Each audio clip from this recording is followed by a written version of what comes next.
At 6:50 in the morning on Sunday, vandals spray-painted vulgarities and slurs on the front wall of the Islamic Society of North America.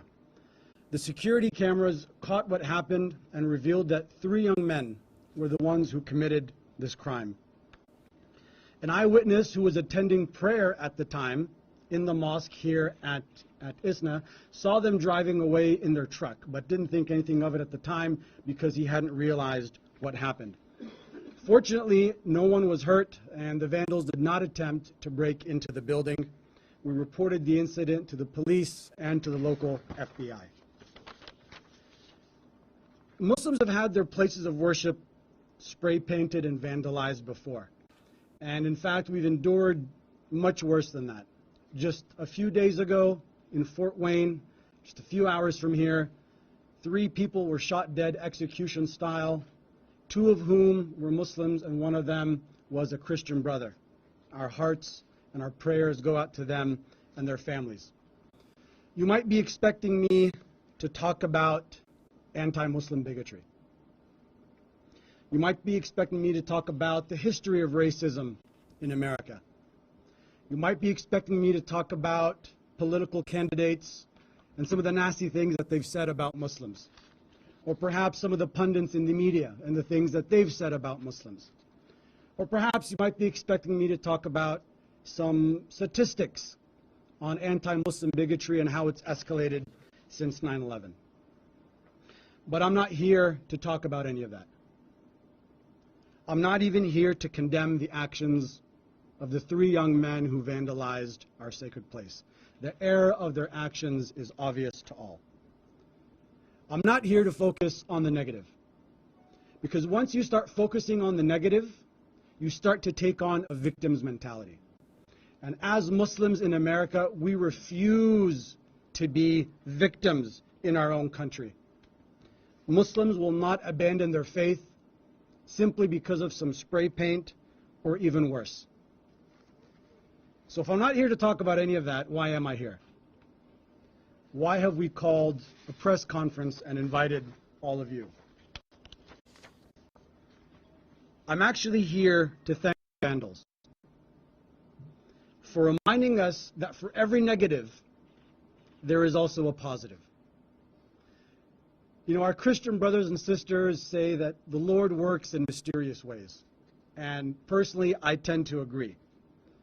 So while our mosque may have been vandalized and spray painted by 3 young men, our community was reached out to and supported by hundreds of our fellow Americans and interfaith partners. Some of them are sitting here among us. They're here right now.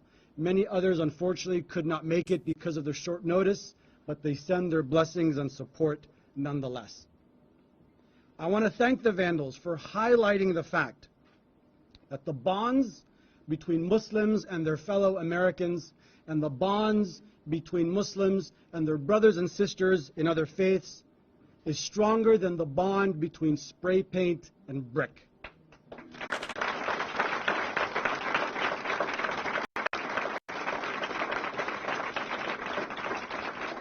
The spray paint is already gone. It's washed away. But our partners are still here, and they're not going anywhere. And for that, we thank you so much. We're honored to have you here. We're honored to call you our fellow Americans, and we are honored and touched that you have come here to show us your support. And by the way, this is not unique. Every time something happens to the Muslim community, we get the same outpouring of support and people asking us, what can we do to help? We want to thank the vandals for enabling us to see friends and interfaith partners that otherwise we probably would not have seen for many, many months. We just don't get to see them often enough because of our hectic schedules, but an event like this galvanizes the community and brings us all together. So I'm thankful for that. And so to the 3 young men who vandalized and spray painted our place of worship, or anybody else who's thinking of doing the same thing, I say this. If you're going to bother to drive all the way to a mosque and walk up to the front door, instead of spray painting the wall around the front door, just try knocking instead. We will gladly open our doors to you. We will invite you in. We'll answer whatever questions you have. More than likely, we're going to feed you some really good kebabs and biryani. We're going to break bread together. And you'll walk away with a full stomach, as well as having learned something about your fellow Americans and probably having made some new friends rather than having committed a crime.